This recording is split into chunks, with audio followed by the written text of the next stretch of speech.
Not exactly, but that's what I say. But we definitely have. Put over there.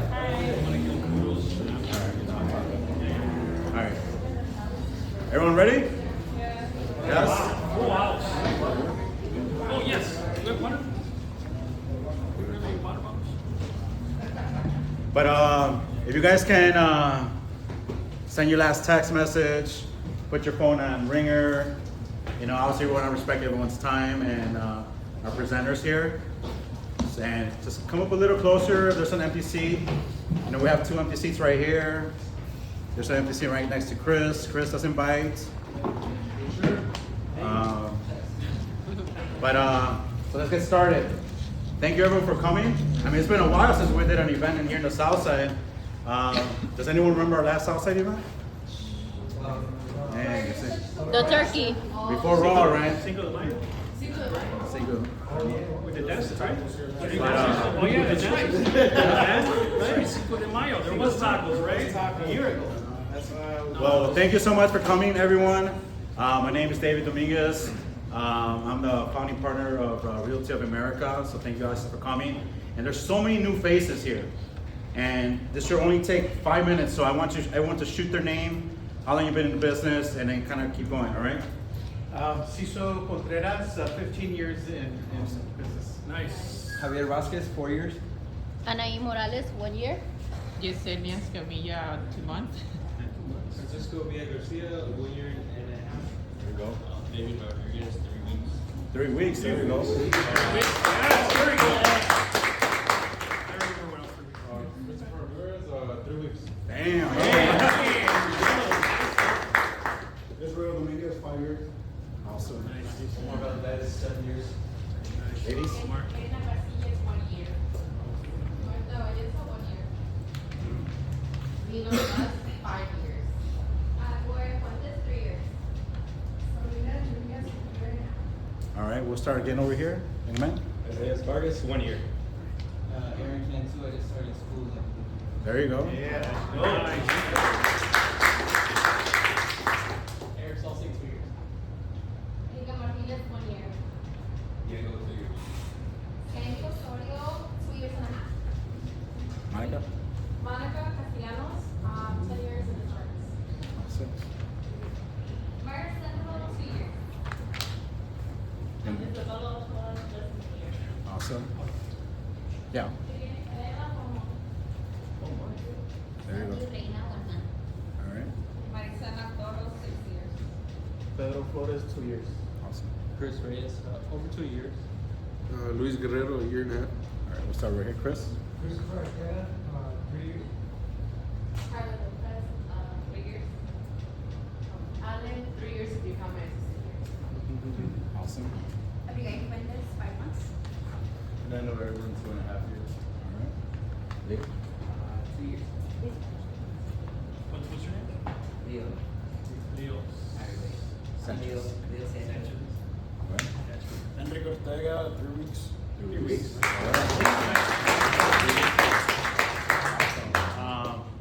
So I've been doing this over 10 years now, so probably one of the oldest guys, you know, just over here. But let me introduce Mr. Alex Romo. Yes, thank you. Oh, we're missing one. My name is Alex Romo. For those of you that don't know me, I think I know everybody here, right? So I've been in the business, in the real estate mortgage business, 21, this is my 21st year. So 21 years doing mortgages, so we're here. You know, we live and breathe mortgages, so that's what we're doing. So thank you for being here. Absolutely. Awesome, and then I definitely want to, it's an honor to have these 2 young men here, so you want to introduce yourself? Okay, so my name is Brian Villa. I've been a real estate agent here for about a little bit over 2 years. I was the Rookie of the Year for the Chicago Association of Realtors in 2024. Yeah, thank you guys all for coming. Javier Alday, being agent. This May I turned 2.5 years. Also Rookie of the Year 2023. Happy to be here. Yes. Nice, man.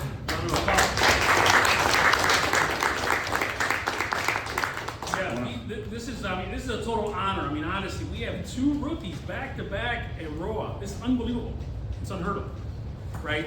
So I got to know these 2 gentlemen you know, personally and in business, and they are the role models for unbelievable. That's why David had this idea, he had this vision. He's like, you know, we have to have these two gentlemen here at the South Side because by far, you guys are awesome. You guys are awesome. So, you know, kudos to both of you guys, right? So what we're gonna do is we're gonna do a round of questions, right? We're gonna ask these gentlemen some questions, and I think they got some answers for them too. So hopefully, you know. So we're gonna go back and forth. We're gonna start. So I'll start off first, right? So this is gonna go to both of you, but I'm gonna start with Javier, right? Javier. So the first question is, what daily or weekly ritual have you created that directly contributes to your success? Great question. Weekly ritual. Well, right now it's changed since when I first started to what I do now. Right? So weekly ritual. It's follow-ups with clients is very important. I know it's not the most fun thing to do, right? But it's the most important thing to do. Picking up the phone, doing the follow-ups.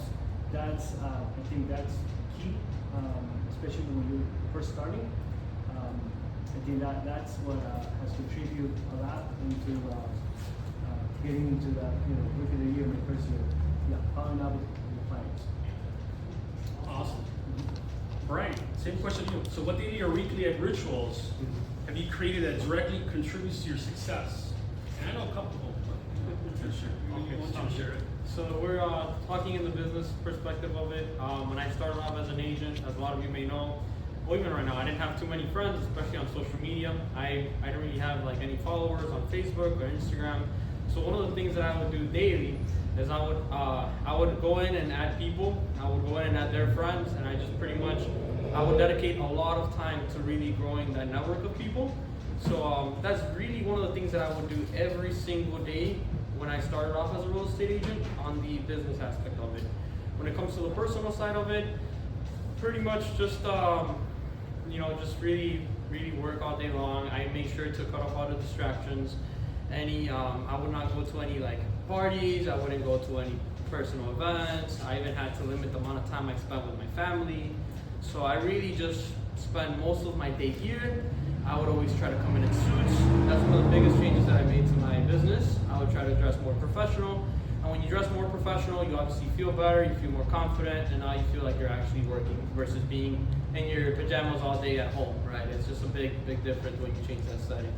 So I think that's one of the biggest changes that I made to my business. Yeah, and it just perspective. I mean, these two gentlemen have been in the business 2 years, 2-3 years max. I mean, it's so.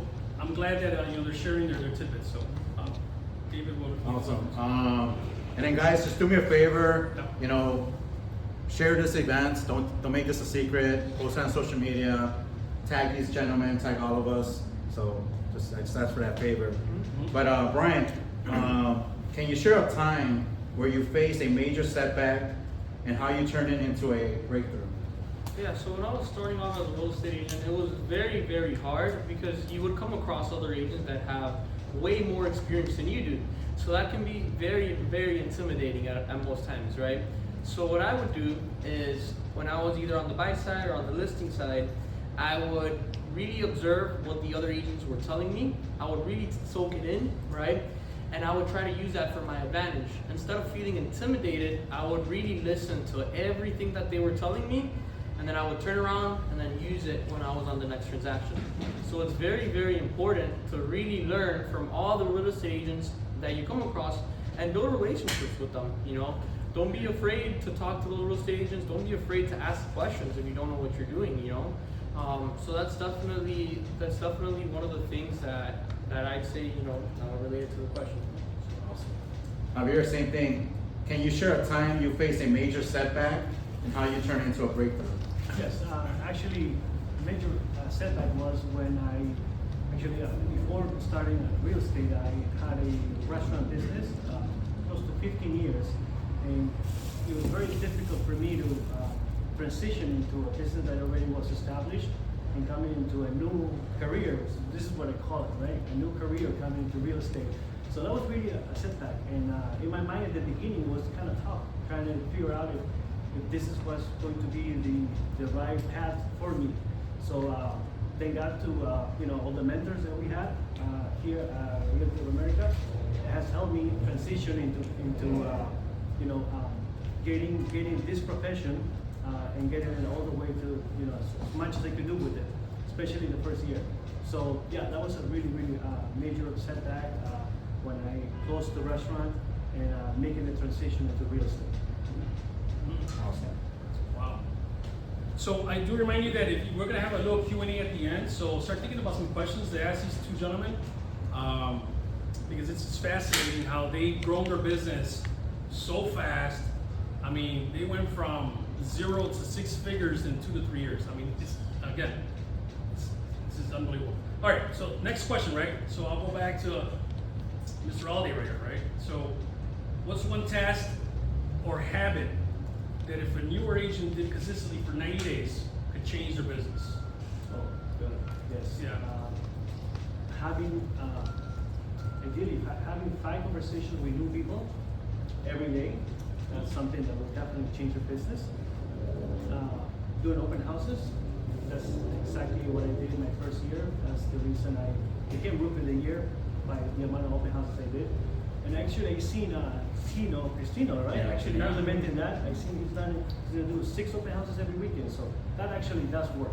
So doing open houses, having 5 conversations every day with new people, and I'm also implement now that I've been in the business for 2.5 years, doing cold calling as well.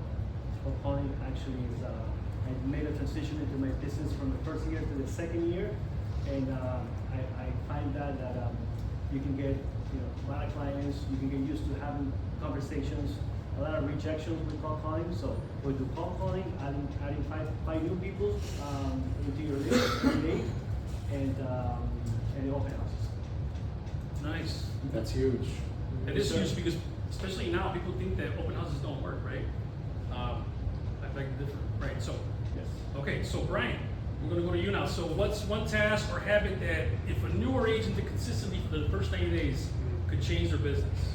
So one of the things that I also did a lot as a newer agent, I made sure to go to all of the trainings that we had at Realty of Chicago at the time. Mainly because I remember when I was starting off as an agent, Eddie Garcia actually mentioned to us that whoever goes to all of the trainings consistently, right, he can promise us that we're going to be successful. So me, being a new agent, I hear that, I'm like, all right, well, I want to be successful. I'll go to all the trainings, right? So I make sure to try to go to as many trainings as possible and really learn everything that they have to give us. Whether it's, even if it's the same training, sometimes they have different presenters, they have different ideas. So even though you think you might know everything, you really don't, because there's always going to be something new that you might be able to take away. Even if it's one thing that you take away from every training, I still say that it's very, very important to do that, right? Also, when it comes to being a new agent, yes, it's great to get leads, right? That's what we're out here. We all want to get leads, but it's also very important to know how to close them. And that's one of the things that I learned the most from the trainings, right? I learned how to actually, obviously get your clients, but how to take them to the closing table, how to actually build relationships, how to generate more and more leads, right? How to work in the most efficient ways. There's so much more to the business than just getting leads. And that's why I suggest going to all the trainings and truly learning the sales behind everything, okay? Awesome. And that's huge, guys, because have you guys all seen the new calendar for the month? So yeah, Yes? June. It's already out, so if you haven't had it, reach out to one of us and we'll definitely send it to you guys. But the calendar's out. There's literally over 30 in-person trainings. So if you do one thing from Brian and Javier, just do that. Simple, right? Brian, when you were first getting started, what did your schedule look like? How did you prioritize your income producing activities? So when I started off, it was honestly very, very hard to set up a schedule, only because I never was in any business related to this. I always had a set schedule by my employer, like, hey, you have to do this every single day. So going from that to now, it's like we have to create our own schedule. It was very, very hard. I was really all over the place at first. But, like I said, I went to the trainings, I learned what worked for others, and I implemented them into my business. So what I would do a lot is, obviously when you're starting off, you have no clients. So what's the one thing that you need to do? Well, you have to get clients, right? Or else you have no business. So I would really focus on building my social media pages, especially because I didn't really have any social media friends or anything. So I really made that my priority, right? I made sure that I went and added people. I would spend probably like hours just going in and filtering what were some people that I thought would potentially buy in the future, and I would filter through these pages consistently for hours. So I just started growing and growing my following. So that was one of the things that I really did. I also did other things like the Facebook Marketplace. I would try to do open houses as well. Really just doing those lead generating activities, because when you're a new agent, you really have nothing to, you don't have any like actual tasks once you have clients like showings or anything like that. You don't really have that. So I think that's what you have to do when you're starting off as a real estate agent. Javier, same question. When you first getting started, what did your schedule look like, and how did you prioritize income producing activities? Yeah, that's a great question. So first, when you first 2-3 weeks, you really don't know what you have to do at the beginning, right? So what helped me was getting a hold of a mentor, someone that I looked up to, and I did have a lot of one-on-ones with different agents that I would see as successful. I would ask for some of their time to see if they can, so I can learn some from them, right? So getting a mentor is very important. At least you can meet with someone, 30 to 45 minutes every week. That's key. Blocking your calendar. I remember at the beginning, the first few months, not having any clients, asking, Luis Perez or Eddie Garcia, what am I doing wrong? And the first thing they say, let's sit down and let's take a look at your calendar. Let's take a look at your calendar, right? Let's see what are you doing. And I didn't have a calendar set up where I would block time for prospecting. So one would be getting a mentor, and you can sit with them at least once a week or once every 2 weeks for at least 30 minutes, so they kind of tell you exactly what you need to do. Number 2, blocking your calendar. And number 3, what I also used to do is pretending I had a client and going into showings. And this is something I always tell new agents when I do one-on-ones with them now. Just like you and I would know that you may not have any clients, but your social media people that follows you, they don't know any better. So schedule a showing on a vacant property, go live, and just pretend you're doing a showing for a client, and that'll get you, you call attention of the people, your family members, the people that follows you. I used to do that every single day, and my family thought I was doing amazing. Little did they know I didn't have no clients, right? That's a great idea. But yeah, that helps. Thank What, across the street right now? That works. Yes. So, yeah. Awesome, thank you. That's awesome. Yeah. So that leads me to the next question, which I think you guys kind of hit on, but let's talk about this. So Javier, you're going to go back on this one here. So what's the most important thing that you do every day that others overlook or avoid? So you do every day that, yeah. So now I see it as getting up. My alarm goes off at 4:40 every morning. So doing that has helped me, and I didn't do that at the beginning when I first started as an agent. Had I done that, I think I would have been #1, probably not a rookie of the country, but was #2, right? But that actually has helped me. Excuse me. You know what? That would have made a lot of You're right, difference. you're right. That would have made a lot of Yes. difference in my business had I had that implemented day one. So discipline. Discipline, yeah. Get it on. So what he's saying is he wants to start a 4 a.m. club tomorrow. You have a time to get up. Yeah, forget about the fight. That's too late. Too late.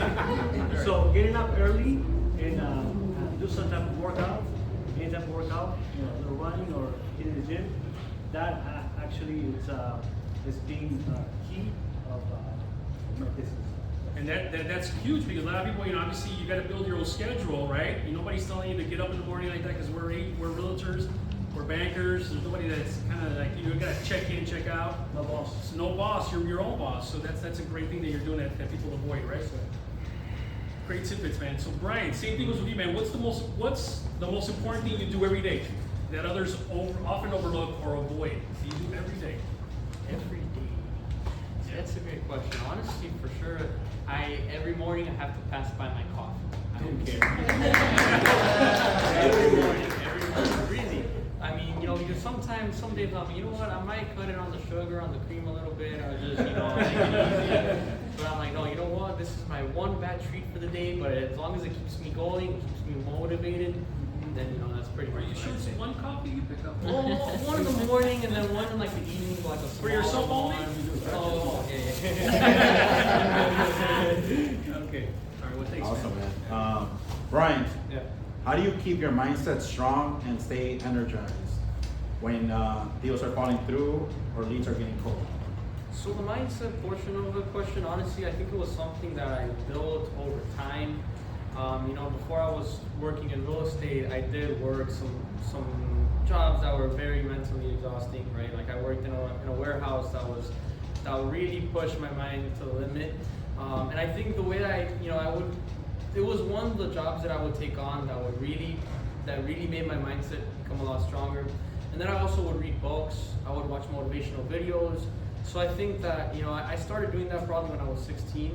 So if you do that from 16, 17, 18, 19, by the time that I turned 20, I think that I really built this mindset, where if anything that really happens in your life, you kind of just brush it off. Nothing really affects you that much. So I'd say that's something that I built over time. That's not something that you can do from one night to the other. But also going into the other part of the question, where it's like when deals fall through, when you're having complications with a client, I always do what David told us is just always have to be lead generating, right? Because think about it, if you have 20 leads and one of them falls through, well, okay, you have 19 leads. There's no problem, right? But if you have 3 leads and one of them falls through, well now you're feeling it because that's 1/3 of your business, right? So I think that's very, very important. So always try to be consistently lead generating and always trying to grow your business, and just keep going. Awesome. Mr. Alday, how do you keep your mindset strong and stay energized even when deals are falling through or leads are getting cold? Yes, I'm gonna piggyback what Brian just said at the end. Yes, at the beginning, when you're a new agent and you have a few leads, you have a few properties on the contract, it can be devastating when you have something that doesn't go through, inspection goes through, or does not appraise, and then you have to start all over again with that buyer, find them a new property. That can be tough. And I'm gonna be honest, I would feel bad every night having to tell the client something happened and start the new search and taking them again to see more properties, and start all over again, right? But I learned the hard way that it's like what Brian just said. The thing is to have if you have three clients that you have on a contract, one falls through or 2 falls through, you're gonna feel it. But once you have that 10, 15, 20, and one falls through, then yeah, you're at ease. So yes, continue to generate the leads, continue to put people on the contract. Obviously, take care of each client, right? Make sure they're taken care of. But yeah, bottom line, it's have more leads. I remember having a meeting with Eddie when he would go to the office every single day at Flagship, and I tell him, hey man, I'm getting stressed out because I have a few clients that I can't get them to the closing table. And he's like, sit down here, open up your MLS, let me see what you have there. And I showed you I only have like three clients under contract. He's like, you know what? The problem is not that you're not getting them to the closing table. The problem is that you only have 3. And you have 15, 20, and you won't feel as stressed out. So yes, that's the answer. Yeah, more. Yes. Just to add an additional question to that, like I know a lot of the agents are happy but never satisfied. Like to you, like how many deals do you always like to have under contract to be sleep at night? Well, for me, I like to keep it at a minimum of like 7.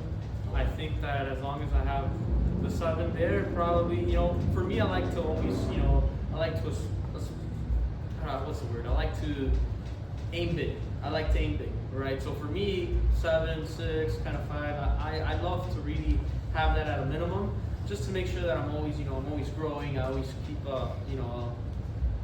like if I said I had 2 or 3 minimum, I probably wouldn't feel as comfortable, right? Because I know that anything can happen in a transaction. Exactly. So you have 5 or 6 or 7 or 8. I think that's a good spot to be in, because if one happens with one of them, you still have 5, 6. You still have a good amount of transactions ready to close the next month, right? So I think that's that's a good position to be in. Ideally 20 plus. Sometimes we have 17. I think right now we are 18. But but ideally is to keep it over the 20 mark. That's good. Wow. That's good. That's awesome. He's not a rookie anymore, I guess, man. Bro. Stay tuned to the sophomore class. Yeah. Next class is veterans. Oh my God. Only 20? 2.5 years. No, 2.5 years, but 20 kids. Okay. My turn? Yeah. All right, so here, Mr. Aldi, I'm going to ask you this question here. So what's one relationship you invested in that had a major impact on your career?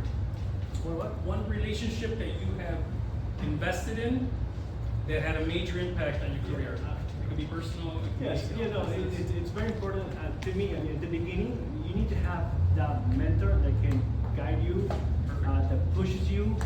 I remember, and that guy, he's not here now, but it's Mr. Luis Perez. It's like, you need to have 2 consultations every single week. I need to see the people walking in, you taking them to the office to the consultation. So it's very important to have a mentor.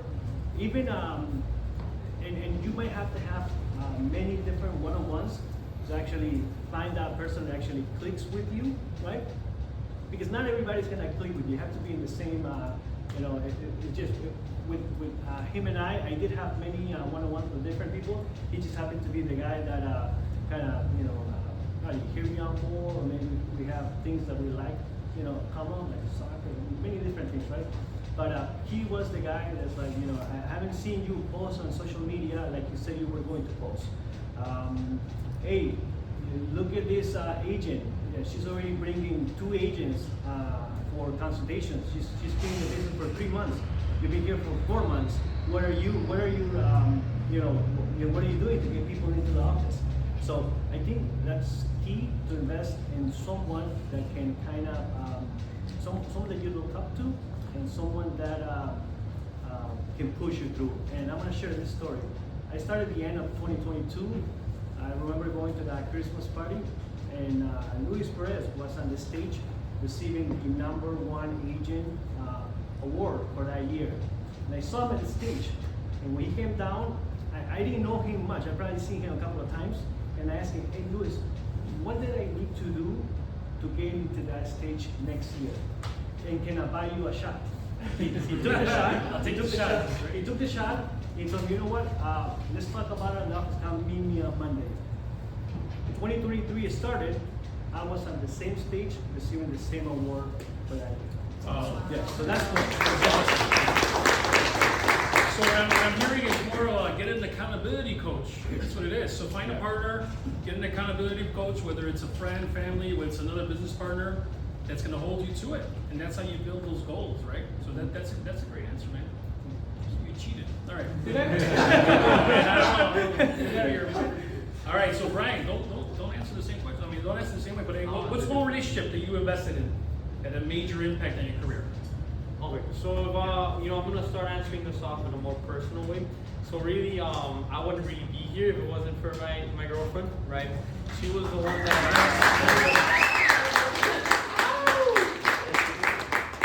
Yeah, so she was the one that kind of bullied me into being here. So.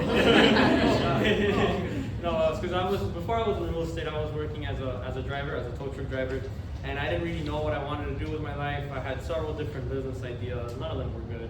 But she was the one that, she was an assistant at the time for an agent here at the office. And she was the one that would tell me, hey Brian, you need to come do this, you need to come do this, you need to come do this. And I was the one that was like, I didn't really know what real estate, like what we did. I know what happened here, Because for me, I always saw myself, I love to drive, by the way. I love to drive, so I used to be a tow truck driver, and that's all I love to do. I wanted to get like my CDL. I wanted to, do something related to that. So I think that she truly opened my eyes to what opportunities come along in this industry, right? So honestly, I think it's very important for you guys to have those relationships with your partners, right? And honestly, yeah, I think that's one of the relationships that I truly invested in a lot, so I could be here today. Great answer, man. Great answer. Great answer. That's So you good. can still drive a lot. But yeah, I still drive a lot, so I love it though. I love it. So it worked out. Awesome, guys. Brian, what's something you used to do that you had to stop doing to grow? Ooh.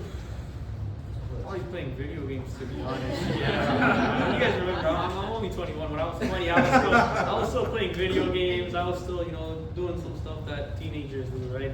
So definitely those are the type of things you gotta cut off, right? That's one of the things. Let's see. I would just dress more casual, probably just jeans, t-shirt. When I started off, that's how I would come in as into the office. So definitely making that switch into a more of a professional outfit. It really truly does change the way that you view yourself and the way that others view you. So it's very important to make that switch as soon as possible in your business. Really quick, you mentioned to me when you went on vacation, you had a little challenge about your dress, what to take to. Oh yeah. Share So I that went real to vacation I think it was a couple weeks ago, and I didn't have any clothes to go on vacation anymore because I checked my closet. I just had suits and dress clothes. So I had to run to Marshalls and buy a bunch of stuff because I had no clothes to take. So it's a pretty funny story. All right, Mr. Alday, what's something you used to do that you had to stop doing to grow? I think sacrifice some family time, those gatherings with, cumpleaños de la tía, el primo, on the weekends. Cut down a bit on the alcohol too. I'm not gonna say that I didn't stop completely, of course not, but yes, bring in that notch, a little bit lower that. But yes, sacrificing a lot of family time. I think that has been a key. Otherwise, I would be in parties every weekend, waking up late. And yes, I think sacrificing some family time. Even first year, maybe count maybe one hand the days off that I had. But the thing is, sacrifice now in hopes that in the future, you get that time back. Yes. It's a hard sacrifice. It is, but it's definitely worth it. So we're down to the last couple of questions, right? So I want you guys to think about some questions you want to ask these two young gentlemen, right? We're going to open it up to after this. Okay, so here's my last question, and I'll start with Mr. Alday right here. What's your personal mission? And I think I know that answer too, but your personal mission or your why, and how does that drive your daily actions in real estate? Yes. Well, my why is my family, my son, and the mission is to see. Now, my wife is pregnant now. We're gonna have another relationship.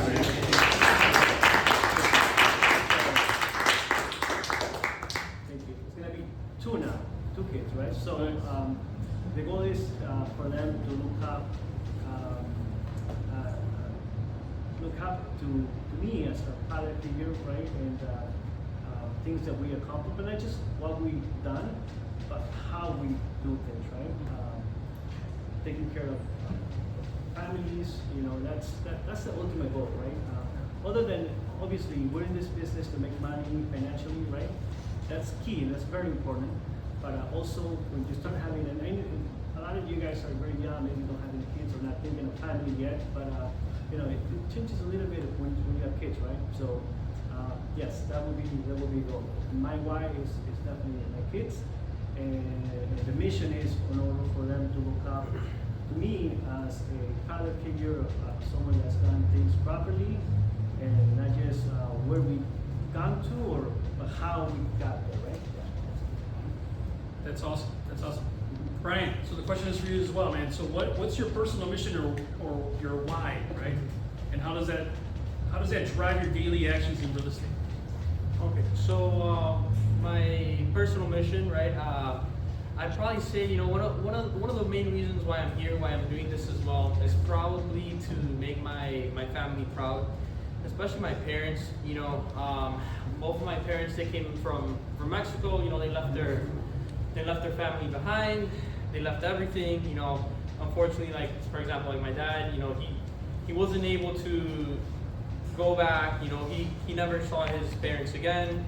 He didn't see them. You know, when they passed away, it was like maybe like he didn't see them. You know, he still hasn't even visited their grave, unfortunately. You know, so it's things like that really hit you, and it hits me as a son. Like, how am I not going to make them proud? You know, and it hurt me a lot when I dropped out of college, because I really wanted to make them proud, and I saw the disappointment in their face. So, you know, when it came into real estate, I really wanted to make them proud and show them that I can become someone great in life, you know. So definitely, I'm doing this to make them proud, to make my family happy, and then eventually, you know, just to make them proud, you know. So. And you definitely are giving them proud. So I mean, if you guys don't know their stories, get to know them. It's fascinating. You know, like I had an opportunity to talk to Brian when he started here, and his background, it's just unbelievable. I mean, if these gentlemen can do it, anybody can do it, right? At the end of the day, like they say, right? If I can do it, anybody can do it, but they're living proof. That's what it is. And then share about American Real Estate Show. You brought your friends. Yeah. So I brought my parents to America's Real Estate Show. I think my parents were like crying the whole time. They were crying for a little bit, you know, because they were like super happy. Same thing when I got my award at the Chicago Association of Realtors event. I truly felt like I was able to accomplish something great, and I was able to really fulfill my mission of making them proud, right? So you know, it's been quite a journey, right? So. Awesome. You're just getting started. Both of you are just getting started. Mm-hmm. For Brian, if you had to start over today in a brand new market, let's call it Kansas. Yeah. With no contacts, what would you do? What would be your first 3 moves? Honestly, I probably wouldn't do anything different than what I did here, because when I started here, I didn't know anything. I didn't know. I mean, all my friends were in college. I didn't know anyone, right? I basically started without knowing anything. So I'd probably do the same thing that I did here. I went in. I went to all the trainings, informed myself. It's a different market, so I'd probably just learn what are some of the differences from here to there. What are some of the different rules? And then same thing that I did here. I went in. Well, it'll be different because it's a different stage, right? So I'd probably try to meet a couple people, add them on social media, go in and add their friends, and then just kind of grow from there. I would also probably join Facebook groups over there, and then go in and add the people from those Facebook groups. So really, I would focus on really growing my sphere of influence over there. Since you don't really know anyone, I'd probably start off that way. Awesome. Nice. Mr. Aldi, same question. If you were to start over, let's call it Montana. No contacts. Give me Florida, come on. You gotta make it easy, man. What would be your first 3 moves? Yeah, well, I know what I know. So this is a relationship business, right? So as long as you know how to sell in one state, it's gonna be no different selling in a different state. I would get a subscription with Mojo, my dialer, triple dialer, and start calling expires right away. That would be key. Like I said, right, once you know how to sell in one state, everything else is the same. This is a relationship business. You get on a call with people, you meet people, you do one-on-one, you bring them into the office, you do the consultation. Once you learn how to do that, you can close here, you can close in New York, you can close in Florida, you can close in really any state. So let's not put it, being a different state is not going to make any difference of making one being successful or not. Once you know how to talk to people, you know how to have a proper way how to handle a consultation. So yes, that would be my first thing. Doing so how many things you said? 3. 3. So doing open houses, of course. Doing open houses, and the same thing what I shared before. Go online and make sure people pretend that you have those clients and showings, so people around you know that you're in business. Awesome. sir. Awesome. So staying relevant, that's what Sir. it comes down to. Thank you guys so much. We're gonna open up for some questions. So, who has a question? Don't be shy. Go ahead. Ladies first. Okay, so the administrative part of how do you handle your taxes that are gonna be taken out in the future? Obviously, we don't get them taken out. What would you recommend? Because I know a lot of people get caught at the very end having to come up with money. Yeah. That's my mistake.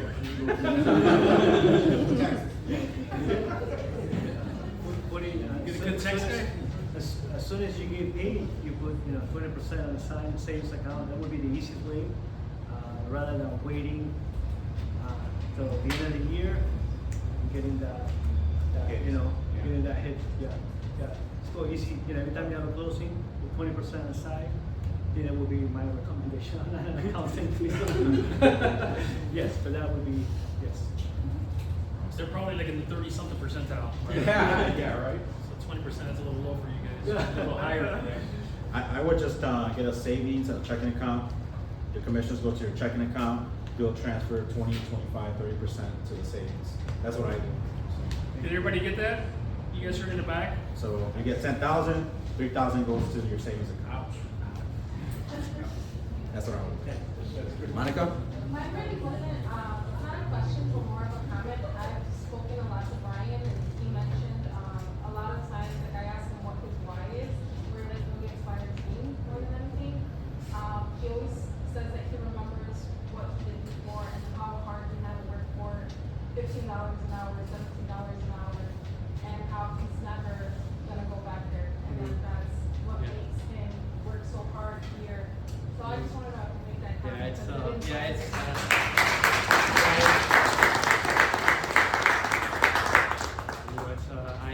A little funny story. Well, not that funny, but I ended up working at FedEx for only one day because of the amount of I don't know what position they put me in, but it was really painful position. They put me lifting like some really heavy boxes, and I had to walk out like 30 minutes before the shift ended just because I really couldn't handle it anymore. And that was for maybe what was it, like $15, $16 an hour. So I made nothing. I basically walked out and I was like, wow, like the amount of work that I would put in for nothing. So I'm like, I have to replicate that, but like 3 times here, because here we're actually working towards something. We're actually working towards our business, to growing something, right? So I love to put in, so much more work than I would for what I would do back then, So. Questions? Any other questions? No? Yes, Nina.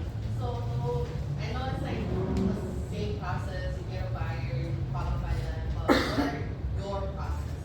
Like, once you get someone that wants to buy a house, like, what is your step 1 to closing? Like, that you Sure. found very important that helps you get them there. It depends where the lead comes from. If it's someone that is already ready to go, it's like, huh? Let's say Facebook. Facebook. I ask for a phone number. I get them on a call. I bring them to the office just to do a discovery meeting first, because I don't know how hard they are into actually buying a house, right? If it's a buyer, right? So I will first do a discovery appointment. No lenders yet, right? This is just me get to know the person, the prospect, to understand what they're looking for, what's the time frame, why they're looking to buy, when are they looking to buy, what's the price range, what they're looking for. That's what I would do first, right? After I know what they're looking for, and I know what's the time frame, then we do an actual consultation with with the lender person. I have my preferred lender, Javi is here, and with my team, right? So we got Ari, we got Erika. So now my consultation is I sit down on the desk. I talk to the family in front of me. Ari's on my right side taking notes, making sure she doesn't miss any pointers, because we're gonna use that while we're in the transaction with the with them, right? And then we get them once we connect with we have them connected with the lender, they'll let them know what to bring into the appointment. That's the actual consultation, so we can get them pre-approved right away. That's where the process starts. I mean, this is what we do with every single family that comes in. Either if we know when they want to buy right away, we do a consultation, or if we don't know that prospect, we don't know how long they're going to take, we do a discovery appointment first at the office, always at the office. Yes. Okay, so for me, I wanted to ask, from her same question, how did you do all that but before your team? I'm sorry? How did you do all that but before you had all your? before you had a team. It's a great question. So Yeah. I would do a piece of paper and I would talk to them and I would do the notes by myself. Talking to them, doing the consultation with them, and just taking notes. That I find it that if you pay attention to the family in front of you without taking notes, I find that better to be. You don't have to have a team to do this. You can have someone that is shadowing you, and you can say, hey, listen, Javi, or listen, Cisco. When you come in, I'm gonna have a consultation. All I need you to do is take notes from me. So you put your laptop away, you put your cell phone away, and you have an actual conversation with the family in front of you. Actually caring for them, what they're looking for, what's the time frame, when they want to buy, why they want to buy. I find that that's key, and I find that that's being key in success to our business. Yes. So you don't have to have a team to do that. You can just have someone that can shadow you, and just ask them, hey, can you do me a favor? You want to shadow? You're new here. All you have to do is take notes. When they say, what's the name of the cat? Write down the name of the cat. ¿Qué equipo le gusta al niño de fútbol?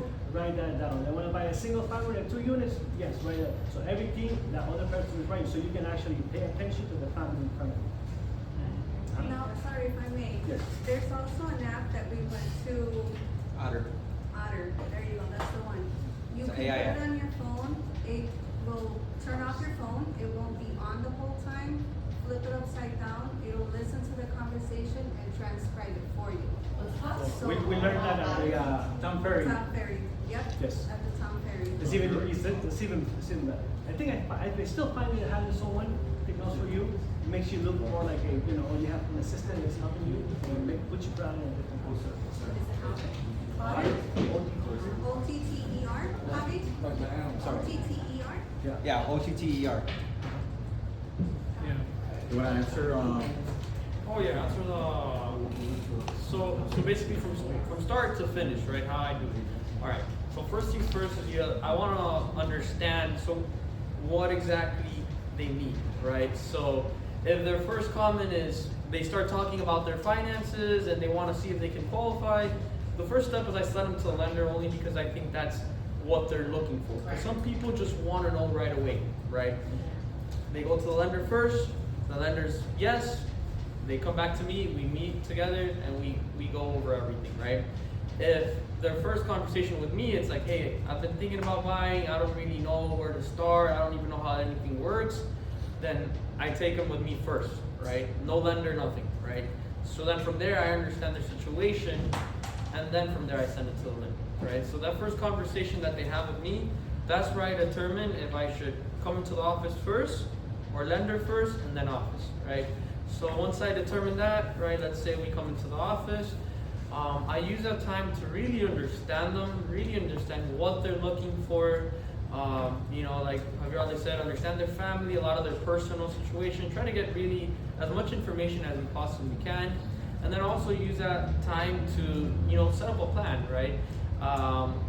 They might tell you originally, like, hey, you know what, I'm looking to buy in this real expensive area, but I don't have a big budget.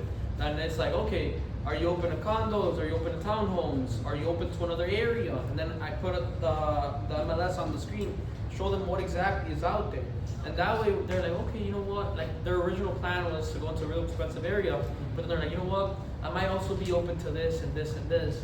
That way you guys really set up a plan together, not just take, because one mistake I would do as an agent is like, hey, I'm looking into, what's an expensive area? I'm not sure. Just Burbank, but my budget is $200,000.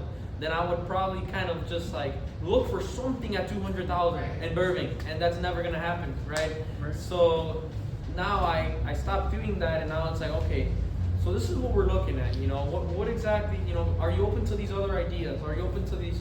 And if they're just really hardcore on that, then it's like, all right, then we need to find you a co-signer, or maybe let's have you talk to another loan officer, see if we can have another opinion, right? And then just really show them that you're there to help them and guide them, and just really try to build that relationship with them, right? Now, when let's say we go into the showings, I don't try to sell them on the 1, 2, 3rd, or 4th house. I don't try to sell them that much. I prioritize building the relationship with them. I'm super patient with my clients. If I have to show them several different houses a day, I will do it, right? I will build that relationship. And then I do get a lot of good feedback from my clients, like, hey Brian, I love the fact that you were so patient with us. And then they refer me to their cousin, to their brother, to their family member. And then maybe, it's one thing for another, because maybe their friend, they found a house in one day, right? Yeah. So it's just one thing for another, and you kind of just have to balance that out, right? And just really show that you're patient and that you're caring and you're there to serve them, right?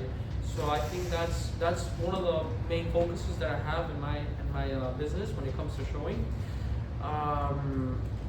And I think, like Javier already said, following up with them, obviously always, even if you don't have an update for them, call them, say that, hey, we don't have any updates at the moment, but we will, and just constantly stay talking with them, always stay in touch with them. Like every week or 2, 3 days or?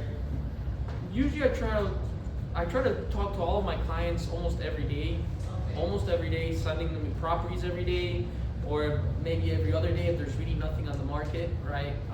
But I try to stay in touch with them every other day or every day, as much as possible. And that also helps you build your connection with them, right? And that bond, right? So also another little tip, what I do, if you guys sometimes, I usually like to set up a little bit of time after my last showing. So after that last showing, I like to stay and just talk with them and just really build a personal relationship with them. So we just checked out, let's say 3 houses. At the last showing, I'll take an extra 15 minutes just to sit outside with them. Just to talk outside the house, understand them. Usually your clients will open up a little bit more after that last showing.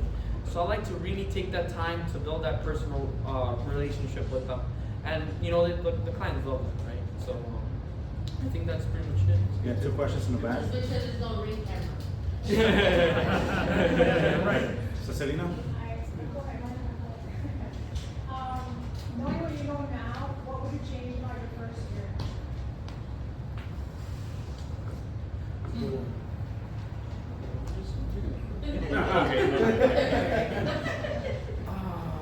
Stretch for that one? A lot of it's like literally last year, so it's like, right? It's like pretty much. So first year, 2 years. Honestly, I feel like I feel like I still could have worked harder. I'm not sure why. I just feel like I didn't work as hard enough as I could have. I feel like knowing what I know now, I would have gone back and done more open houses. I could have done more posts. I could have done more stories. I could have worked so much more. And then there was a couple people that I would not follow up with just because I didn't have the right systems in place. There was a lot of times where I didn't have the right answers and I would let transactions just fall through. Now I would probably just go back and always try to find the solutions to everything, right? So I think I let so much business go because I didn't have the right knowledge and the right systems in place. So if I could go back, I'd obviously implement that and make sure that I don't leave a single lead behind. I feel like I left so much business on the table because I wasn't working as hard and I didn't have the right systems. So I think that's one of the major changes that I would do. So systems are important. Yeah. And implementing, when I first started as an agent, I started paying for follow-up boss. Day 1, right? And I didn't start using it till month 6. So I think having a CRM from the get-go, and I think I've done this with Erica when she got on board on the team. Where do you keep all your clients? Do you have them at times, the agents, you just have them everywhere, right? You want to have everything in one place. You need to know when's the last time you talked to them, either pre-approved, or the last time you send them a text message or an email. Have everything in one place. That's key. And I did not do that at the beginning. Had I done that, I believe, things would have to be easier for me having an organization. Like Alex just said, systems are very important. And it's just, doesn't have to be follow-up us. You don't have to pay $70 a month. You can just do it on Excel. You can do it on Sheets. That's like day one. Everyone should have all their clients in one CRM or on Excel, and just put notes. When's the last time you talked to them? Do they have an email address? Have they come to the office yet? Have you had a discovery appointment? Have they done a consultation? Are they pre-approved? What's the time frame?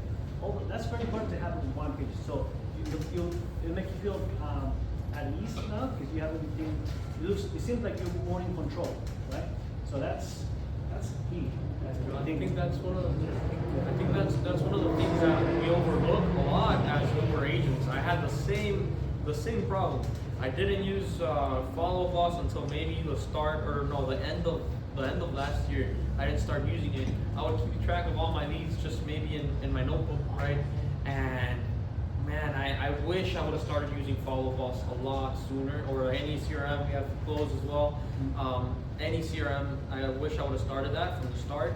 I think like as new agents, we overlook that because we think, oh, maybe I remember the 2, 3, 4, 5 people that we had, you know, and like you think you can remember them, you won't remember. If there's something you can take out of this training, if you can just get that set up on Sheets or on Excel and put everybody that you know and last time you got in contact with them, I think it would be a benefit.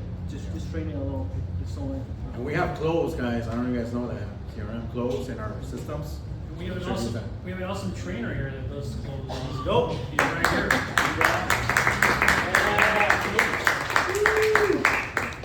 have a quick question for both of you guys. Two-part question. So, what's one of the investments you paid to grow your business, like marketing, hires, any type of marketing that you guys use? And also, what's one free tool you use to grow your business that you would recommend agents to start using today? So last year I didn't really pay for any type of tool. I didn't like for me I'd say for my last year I didn't really pay for any tools, but definitely I'd say if there's one thing you're gonna pay for, it's a CRM. But even then we do have Close, so you're probably better answer that question. Yes.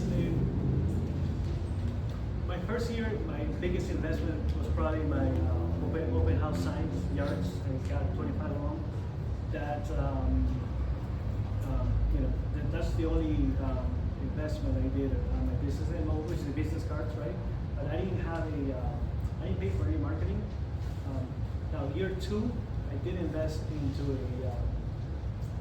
into buying leads and having a monthly membership for a dialer that can get you in with cold calling.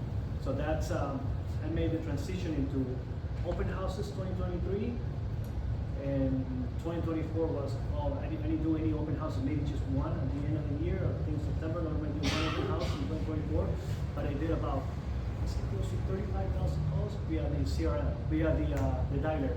So 2024 was all content. Yes. There's one investment I'd say to do is invest in probably books, invest in taking out successful agents to lunches. I think investing really in the knowledge, right? I think that once you get that knowledge, that's truly going to help your business more than if you just start buying like all the marketing stuff. If you start spending your money on a bunch of like flyers and a lot of like those what do you call them? Yeah, no, it was like if you start investing a lot of money into the marketing, I mean it's good. Don't get me wrong, but I think you should prioritize buying books, buying time for like the mentors, like David, taking him out to lunch, and I think that's truly gonna help your business more if you invest your money into that. And that's investing in yourselves, and that's yourself. true. Yeah, absolutely. Because I mean, I see these two gentlemen with mentors all the time. So it's A couple important. last questions. Gloria, I think you had a question. Any more questions? I was just gonna ask, I know you mentioned notes, that you like to take notes and how to take notes. What kind of questions are really important to ask a client that we might overlook? Well, very important is the time frame. When are they looking to move their buyers, right? When are they looking to move forward with? What's the reason they're buying? That's key, because you need to know why they're buying, right? Is it because they have 3 kids and they live in a 3rd floor, they make too much noise, and they actually want the backyard so they can play? I think those two questions are the most important things, and often get overlooked. You have to dig deep inside the reason why they're doing it. And a great question is, what would happen if, or how would you feel, right, if we don't get you the house that you're looking for this year? I'm trying to find out what's actually, what's their why, what's the motive, why they're doing it. Keep them motivated. Yeah, exactly. I would also take notes on exactly what they're looking for. What I like to do is I like to go through the MLS, go into the areas that they told me, and I like to scroll through the houses in the area that they mentioned, and I kind of keep an eye on their face, right? So you put the houses, and then you kind of see how they react to every single one. If they're like, oh, no, like they don't, and then you kind of already, all right, they didn't like that one. And I like to write the addresses down. I'll write down like which ones they didn't like, and then I'll write which ones they did like a little bit more, and then I'll base my search off of that. I'll write down the addresses that they were super excited about, and then now I know whenever I'm looking for houses, I try to find, if I find something very similar to the ones that they liked, then I already know that, it makes my life so much easier when it comes to actually finding them houses. Adding to that, what Brian just said, when you have a consultation, yes, you show them the MLS, you show them the properties, but even better, at times, they already are looking for properties on the Zillow or Redfin app on the phones. Ask them the address for those homes, because that'll tell you exactly what they're looking for. So that's key. And a lot of I actually do kind of the same thing, and I joke about it a little bit. When they come in, I'm like, all right, guys, what addresses do you guys have saved in Zillow? And they're like, well, how did you know? And then they pull out the whole list from Zillow. Like 95% of the time, they've already been looking, and they already have a list of like 10 houses that they want to check out. So I always ask them, all right, guys, pull out the Zillow list, which ones? And they actually already have it saved. So it's also a very good thing to do in the consultation. Just not overlook that. Awesome. 2 more questions, so we could send you guys home. Last questions, guys. Come on, 3 weekers, 3 weeks. 3 weeks. Where are No they questions? at? No questions, Christopher? No? Yeah. Go ahead. So, can both of you guys think back to like, let's say a troublesome client and like what you learned from it, like how you implemented dealing with that specific client into the business moving forward to make it better for your future clients? What was the first part again? Can you think of like a typical like situation, like a difficult difficult client. time when you dealt with like a difficult client? Like a difficult situation that you turn it around. I think probably my first listing. It was an investor of 30 years. So he was doing a fix and flip, and obviously I was sweating because this guy's a 30-year investor, and I knew nothing. I never even had a listing, right? So it was, you have to really use those opportunities to learn, right? You have to just try to seem as confident as possible, right? So that was a really difficult client that I had because he knew everything about real estate, right? So I really tried to, I would ask him some questions. I would ask him just try to build a relationship with him. And from him, I actually ended up I think I got a lot of referrals from him, and I closed some of his houses, even though he didn't know that I was just starting off, right? So I built that relationship with him, and I didn't tell him that I didn't know what I was doing, but I was just kind of, I used that opportunity to really help me grow my business. So and I learned a lot from him. When he would go to showings, when I would go to showings with him, he would just start pointing out oh, you see this, you see that, you see this. I was oh yeah, like I know about the pie. I know. You gotta take a picture. You see, those are these type of pipes. You never want to see these. And I was like, okay. Take a picture. No. So I learned a lot from those type of situations. So I think that's what's that? Where did you find? Oh, this client? Man, I don't remember. I think it was from Facebook. I think it was from the marketplace. I think think it was from the marketplace. I think he called me. He said he saw one of my posts on the marketplace, and that's where I ended up getting the listing, right? But he didn't know that I was just starting off because he didn't see my profile. He just saw me on the marketplace. So I think that's where I got him from. But I want to add something really quick because there's a lot of young agents here, you know, and is going to encounter a situation just the way Brian did. We talked about this before. Brian, remember you talked to me about an older agent on the other side? Oh yeah, yeah. Right. So yeah. you think about this because a lot of you guys are going to come, ladies and gentlemen, you guys are going to come across this. And I know I'm pretty sure Javier has done this, been through this too. But you want to share that experience? Yeah. So as a young agent, right, it's very intimidating, and especially as a new agent, it's very intimidating going against other agents that have been in the business for 20, 30 years that know everything, right? Or they think you know. So I would it was very hard to, especially to negotiate against them because they would just scare you. Like for me, that was my only listing, and they're like, oh, my buyers are gonna back out. My buyers are gonna back out if you don't do this. My buyers are gonna back out if you don't do that. And me as a new agent, I was obviously scared. But then I started to realize, I'm like, oh, this guy's just messing with me. so I would take everything. Yeah, exactly. Yeah. And I would take everything that he would tell me, and I was like, all right, watch, I'm gonna use this for next time. So I would take everything he would do to me, and then I turned around when it was my turn, and I would start using that for other agents. With the rookie, I would with the start rookie, doing with the I would rookie start agent. doing that to the agents, to the younger agents. Right? So that's pretty much what I did. Yeah. So you turn that negative to a positive. You see that? Yeah, That's turn what the I'm saying. negative to a That's what I'm positive. saying. Use That's awesome. everything that That's a they great do story. against you, and then turn it around and use it against others. What is one adversity when you started, and what is something different you would do if you had to start from day one all over again? So if we started from day one, what would be? What would you do? What would you do different? And what was your adversity that you faced when you started? I think we already had a similar question. Yeah. So we did talk about three things. Yeah, I think we did have that question, but I mean, honestly, like I said, probably I would have worked a lot harder. I think I would have worked a lot harder, probably. You know, I don't think I was working as hard. I let so much time pass by, so I think that was one of the things that I changed. You say calendar block 3 hours in the morning to keep it prospecting. You can actually send messages to people, try to get in contact with people, talk to people. Well, what would you do differently that you didn't do when you started? Yeah, So I didn't do that when I started. So that's something I would have changed for sure. Structure. Structure. Yes. Get it in. Yep. Yeah. Any last questions? Just last question from me to you guys. And this for both of you. What are your goals for this year and 5 years from now? Goals,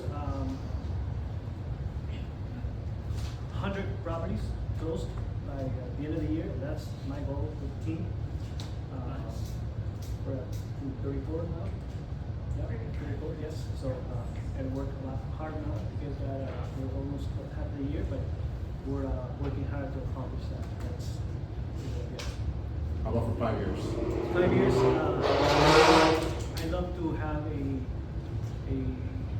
bigger team.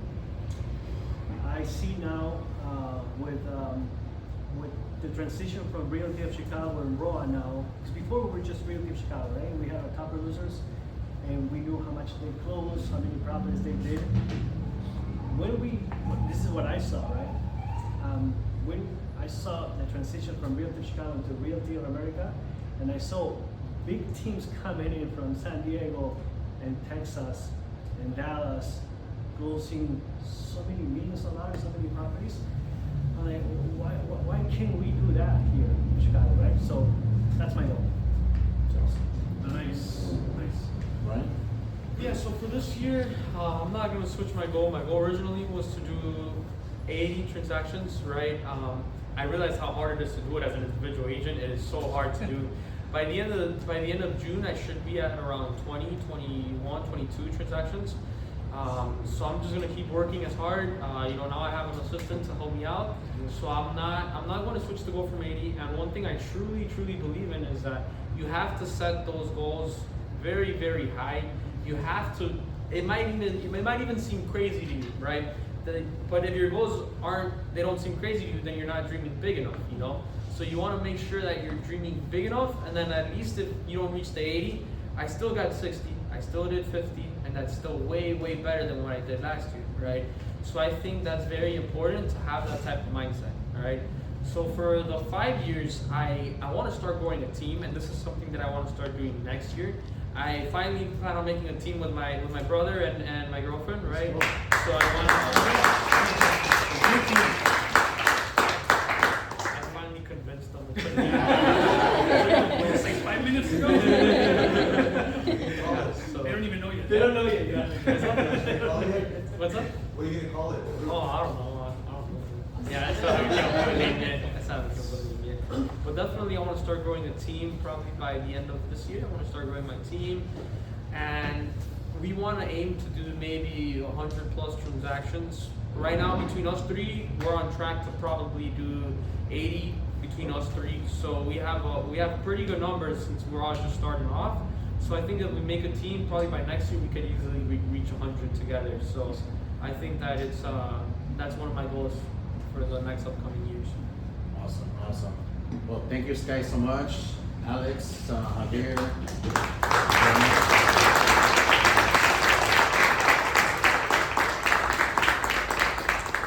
Make sure you follow these people, these guys, you know, because they're very influential. I'll follow Alex, Javi, Brian, myself, to see what we're doing, because that's the best way to kind of see, like, you know, what's Javi doing, what's Brian doing, you know, what we're doing, because we're always doing something. You know, top producers are always thinking of the next step. If today was already planned, we were planning for next month, in July and August, and so on and so forth. If we were just planning for today and you guys don't have a calendar, switch that up immediately.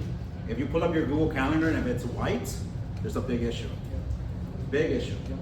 You know, but if it's colorful and color coordinated, you know, that's gonna be key to success. You know, one of the things that they talked about, and some things that I always talk about with our agents is, kind of like Javi touched on it, I always focus on every appointment, buyer, seller, agent, investor, renter, whoever it is. You always want to get two things out of that appointment. If you walk out of that appointment and not get these two things, you wasted your time, which is time frame and motivation. Time frame, motivation. If you don't get those two things out of any appointment, if it's an investor, a political influencer, or whoever it is in your business, in your life, or your meeting, time frame, motivation. If you don't get those two things out of them, you wasted your time. So if you walk out, you're like, oh wait, gotta go back. So what's your time frame? What's your motivation? Once you get that, you're able to know where that client is in the stage, right? So again, thank you guys so much. Thank you guys for coming. I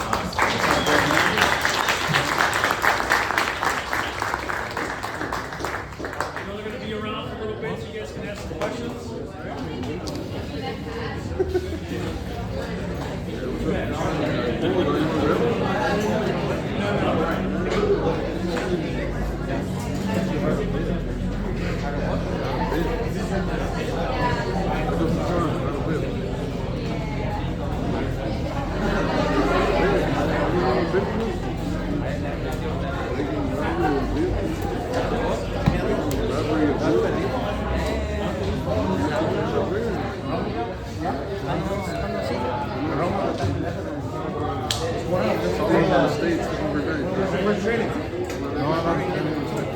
Yeah.